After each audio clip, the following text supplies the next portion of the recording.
Hey traders, and welcome to another episode of Smart Risk. Today we're diving deep into one of the specific cornerstone trading plans of smart money concepts, using the powerful tool of change of character. For many traders, setting up trades based on the change of character can be a challenge, putting their trades at risk simply because they might not be familiar with the key points and tips we are about to share in this episode. In this episode, we not only share essential tips, but also reveal precisely how and where to enter and exit a change of character trade with an optimized strategy. So traders, if that's something you're interested in, please give this video a thumbs up to show your support, and subscribe to our channel if you are new. See you after intro.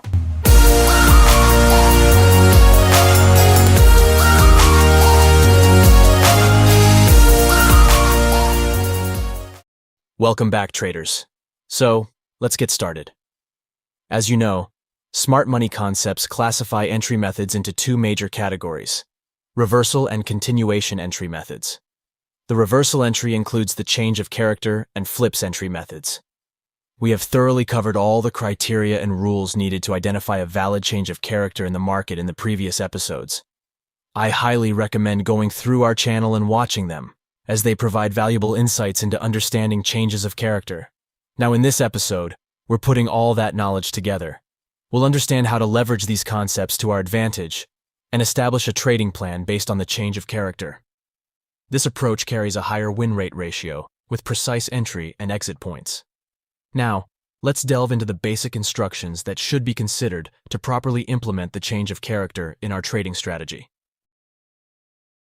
Firstly, we should conduct market structure mapping on the 4-hour time frame and highlight unmitigated areas of interest, and wait for price to tap into the 4-hour time frame's demand or supply zone.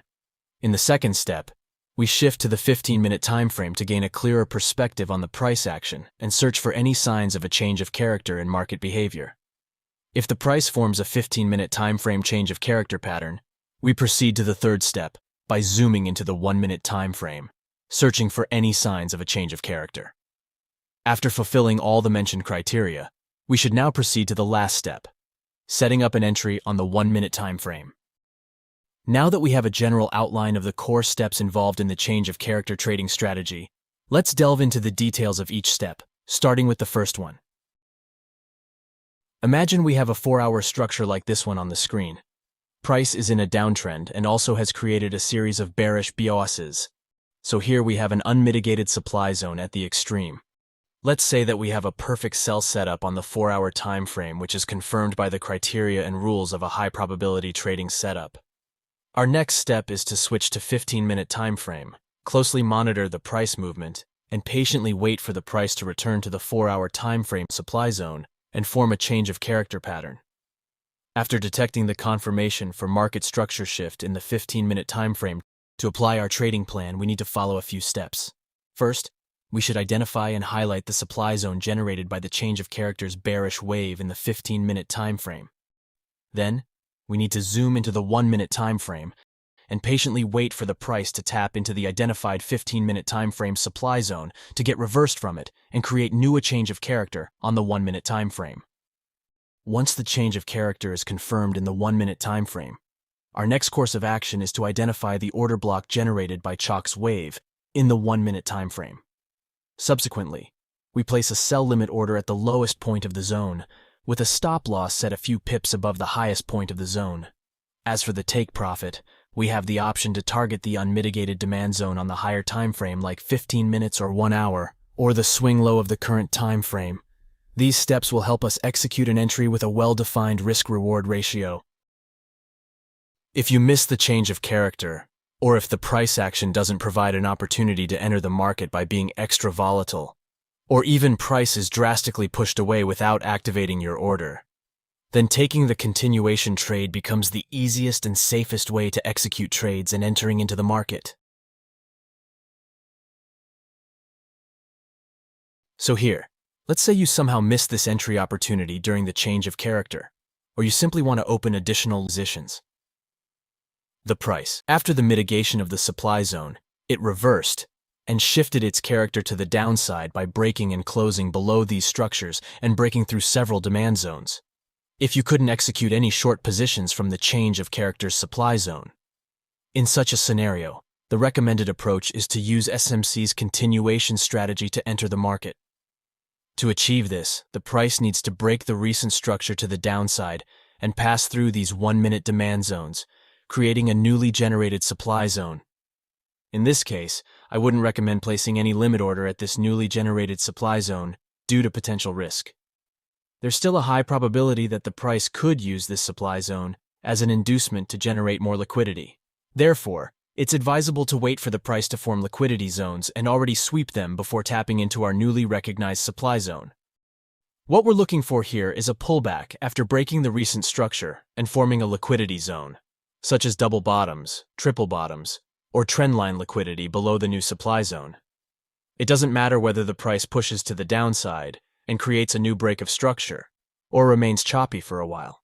After the creation of the liquidity zones below the supply zone, we can now set a limit order in the lowest point of the supply zone.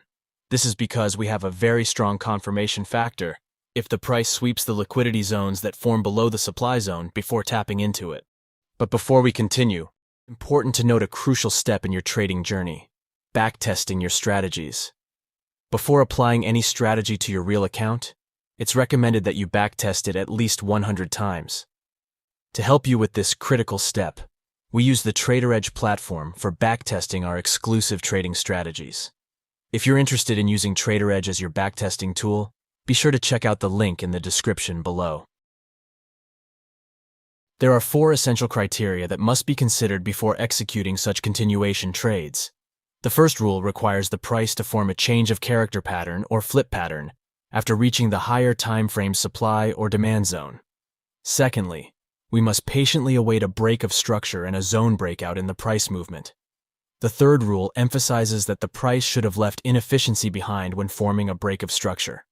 The last and most crucial rule is the presence of static liquidity zones near our identified point of interest.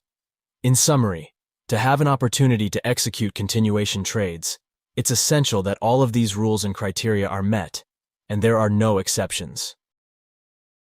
Here, all the mentioned criteria are met.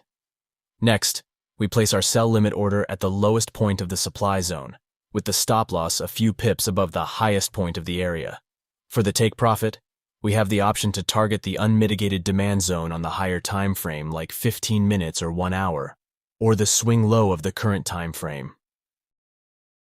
In the following, we can see that the price once again has created a new break of structure and has already broken through the next demand zone, leaving inefficiency behind.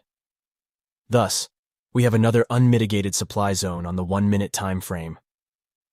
Additionally, we can see that the price formed a bearish trendline liquidity below our newly identified supply zone. In this scenario, the price will likely push back up to clear the liquidity above the trendline, triggering the stop losses of retail traders. It aims to fill the inefficiency left behind and then tap into the supply zone situated at the extreme. With all the criteria of the continuation entry model met, we can now place our sell limit order at the highest point of the order block and set the 15-minute time frame swing low as our take profit target. To execute multiple trades simultaneously, some certain points and rules must be considered to reduce risk exposure. Limit the number of open positions to a maximum of 3 at the same time. Always remember that the position size you risk for the first entry should be halved for the next upcoming trades. For example, if your first position size is 2 lots, it's advisable to risk half that amount, which is 1 lot, for the subsequent trades. Now let's proceed to the real chart and see trade examples. Here, we have the Euro-Dollar 4-hour time frame on the screen. The market's overall direction is bullish.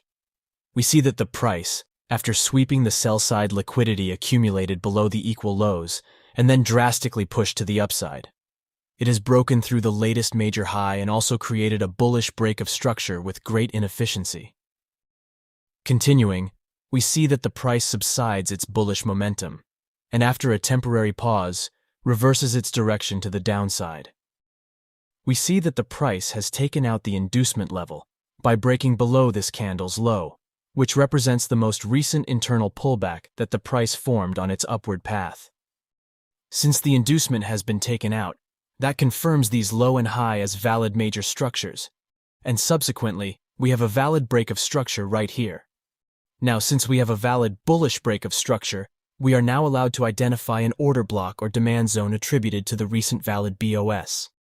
As we can see in the following, the price has retraced back down, entered a pullback phase, filled the inefficiency left behind, and reached our identified demand zone. Here, we anticipate the price to react and get reversed.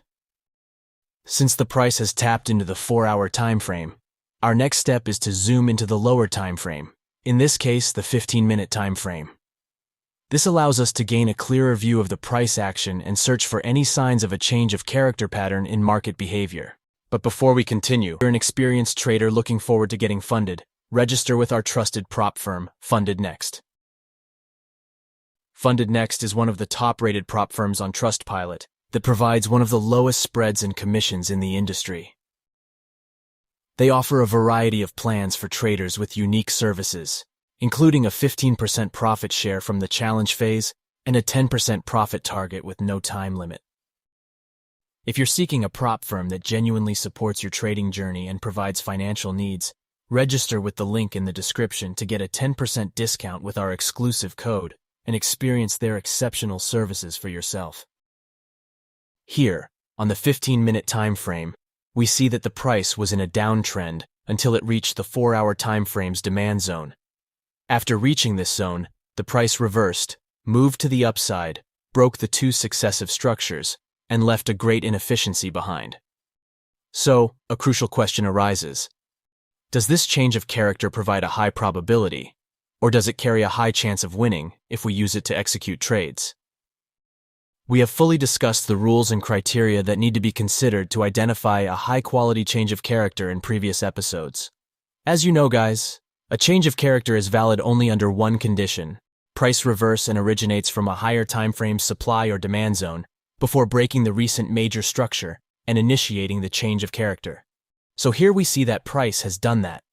Secondly, for having a high-quality change of character which provides a high probability in the market, price must sweep static liquidity zones before tapping into the identified supply or demand zone. Here we can see that price has swept the liquidity below these equal lows and then continued to its bearish movement. The third criteria for a change of character pattern to be more effective with a higher chance of success is that the price should break and close below or above the 2 successive structures or zones along its path. Once again, we see that price has broken out 2 successive structures after mitigation of the 4-hour time frame's demand zone. So guys, all the criteria needed to confirm a change of character as an effective one have been met here. Following the formation of the change of character pattern, in the next step, we identify and highlight the demand zone generated by the change of character's bullish wave on the 15-minute time frame.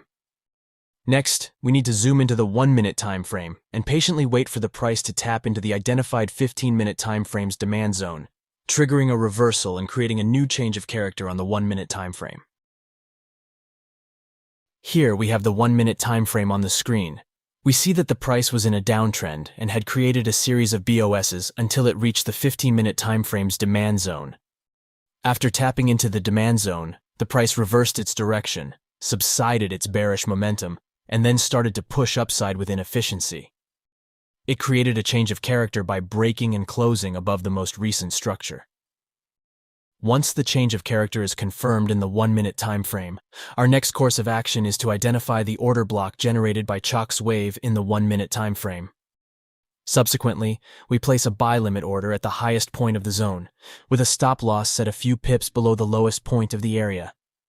As for the take profit, we set our target at the swing high of the current time frame. Now that we have placed our buy limit order, let's see how the market reacts and see if our trade setup plays out successfully. As you can see in the following, the price pushed to the downside, after mitigating our point of interest and also activating the buy limit order, reversed its direction, and moved upward. Now, let's consider a scenario where we missed the change of character entry, or we want to execute additional trades. As the price has shown a market structure shift, we are now looking to utilize the SMC continuation entry model to execute trades. Now, let's see what happens with the price action. As you can see, after mitigating the change of character's demand zone, the price rapidly pushed to the upside with significant inefficiency, creating 2 successive bullish break of structures. Additionally, the price broke out of this 1-minute time frame supply zone. Next, we identify the demand zone associated with the recent bullish wave. Also, price formed equal lows above this new demand zone, which is generated by the bullish break of structure. As we mentioned before, to execute a trade based on the SMC continuation entry model, there are 4 essential criteria to consider. The first rule is that the price must form a change of character. And as you can see here, the price has done that. The next criteria is that the price must break structures and also break through supplies or demand zones. And yes, we can see it on the chart. The third rule emphasizes that the price should have left inefficiency behind when forming a break of structure. It's clear that we have it here. The fourth and last rule is that the price must form liquidity zones near the identified point of interest, which has already been met here. Now that all criteria have been met, we can go ahead and place a buy limit order at our identified point of interest, with the stop loss a few pips below our zone, and also with the half size of the order that I executed earlier from the change of characters demand zone. And for the take profit, I am going to target the swing high.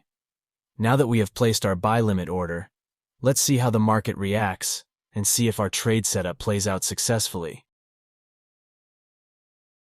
As you can see in the following, the price pushed to the downside, swept the liquidity accumulated below double bottoms, and after mitigating our point of interest and also activating the buy limit order, reversed its direction and moved upward. Now, we can see that the price has created another bullish break of structure with inefficiency. It broke through these supply zones. Next, we identify the demand zone associated with the recent bullish wave. We can already identify a bullish dynamic trend line just above our point of interest, creating a substantial liquidity pool waiting to be swept. Once again, if all the criteria are met and we are allowed to execute another long position, there are additional rules to consider. Avoid executing more than 3 trades at the same time. For the second and third orders, it's advisable to use half the size of the first position that was executed earlier. Now, in the next step, I'm going to place a buy limit order at the highest point of this order block, and for the take profit, I am aiming the swing high. Now, we must monitor the market closely and let the trade unfold according to our analysis. Our buy order has been activated, and we are officially in the market. As anticipated, the price moved upside after the activation of our last buy limit order. Eventually, all of the 3 trades hit the take profit target. That's it, traders. Thank you for watching this video. I hope you found it informative and useful. Don't forget to hit the subscribe button and turn on notifications to stay updated on our latest videos. We value your feedback and suggestions, so please leave your comments below and let us know what topics you'd like us to cover in our future videos. We appreciate your support and look forward to seeing you in the next episode.